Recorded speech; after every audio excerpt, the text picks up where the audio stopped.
CN ধারাবাহিকভাবে জানাচ্ছে যে মাস্টার মাইন্ড পরিকল্পিত এবং সেনাপ্রধান পাক সেনাপ্রধান রাশিল মনির যে ভূমিকা ছিল। সর্বশেষ কি আপডেট আসছে তোমার কাছে সত্যি? একদমই, তুমি যেমন জানাচ্ছিলে দর্শকদের, সেই তথ্য আমরা তুলে ধরছি। প্রত্যেক মুহূর্তের প্রত্যেক সেকেন্ড ঘন্টার যে তথ্য আমরা দর্শকদের তুলে ধরবো। প্রথম বিষয় হলো যে এই মুহূর্তে পাকিস্তান বুঝতে পারছে যে পরিস্থিতি ভীষণ ভয়ঙ্কর, পাকিস্তানের হাড়ে হাড়ে বুঝতে পারছে এবং যে ঘটনা ঘটে গেছে তাতে ভারতের সামনে কয়েকটি রাস্তা খোলা আছে। প্রথম, যেমনটা 140 কোটি মানুষ চাইছেন যে একটা কিছু করতে হবে, সেটা একটা যুদ্ধ হতে পারে অথবা সেটা সার্জিক্যাল স্ট্রাইক হতে পারে। ভারতের তরফে ইতিমধ্যেই অনেকগুলো স্টেপ নেওয়া হয়েছে।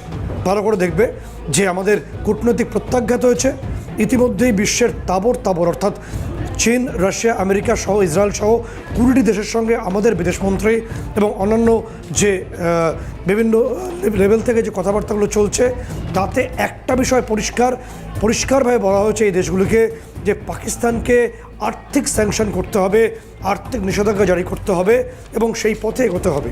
এবং তোমাকে বলে রাখবো, ভারত ইতিমধ্যেই সেই সিদ্ধান্ত নিয়েছে। পাকিস্তানের ক্ষেত্রে সমস্ত কূটনৈতিক সিদ্ধান্ত, কূটনৈতিক সম্পর্কগুলোকে আমরা স্থগিত করেছি। আপাতভাবে সামান্য টিকে আছে, না টেকার মতো। এবং এই দেশগুলি যদি ভারতের বৃহৎ যে বাজার আছে, বৃহৎ মার্কেট আছে, তার যে একটা হিউজ প্রেশার, তার সামনে অনেকটা কনভিন্স হয় এবং পাকিস্তানের সঙ্গে কূটনৈতিক এবং অন্যান্য যে ব্যবসায়িক সম্পর্ক ছিন্ন হয়, তাহলে পাকিস্তানের তো একদম সর্বনাশ হবে বলাই বাহুল্য, যুদ্ধের আগেই বা কোনো ধরনের স্ট্রাইকের আগেই।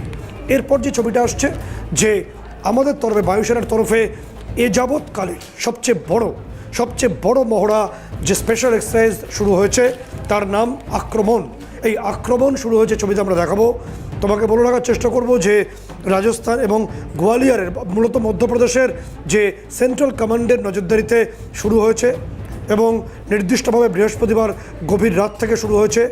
ঝাঁসি, গোয়ালিয়র এই চত্বরে শুরু হয়েছে এবং আমাদের ভারতীয় বায়ুসেনার তরফে যে তথ্য আসছে তাতে এখনও পর্যন্ত রাফাল রয়েছে, সুখোই আছে এবং তেজাস রয়েছে। এবং এখনও পর্যন্ত যে জানা যাচ্ছে যে এটাকে বলা হচ্ছে যে ফাইটার জেট ফ্লিট যেটা এসছে, এখানে ভারতবর্ষের সেরা ফাইটারগুলোকে নিয়ে আসা হয়েছে। মূলত এয়ার টু এয়ার এবং এয়ার টু গ্রাউন্ড মিসাইল আনা হয়েছে এবং ভারতবর্ষের টপগান যারা পাইলট তারা এই মহড়ায় অংশ নিয়েছেন এবং টপ ইনস্ট্রাক্টররা এই গোটা মহড়াটাকে তারা সরজমিনে দেখছেন, প্রত্যেক মুহূর্তের ইনস্ট্রাকশন দিচ্ছেন এবং সেন্ট্রাল কমান্ড এবং ভারতবর্ষের যারা টপ অফিসার্স তারা এই মহড়াকে প্রত্যেক ইঞ্চিতে দেখছেন।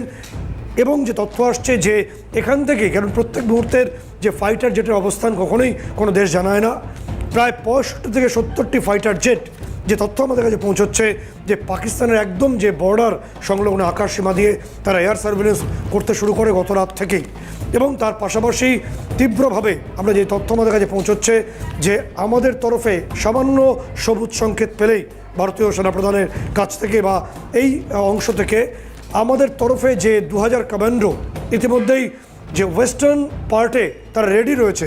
প্যারাএসএফ আছে, গরুর আছে, মার্কোজ আছে, একদম ভয়ঙ্কর কমান্ডো এরা রেডি রয়েছে, যে কোনো মুহূর্তে তারা প্রবেশ করবে এবং তারপর তো বাদবাকি অ্যাকশন দেখাই যাবে।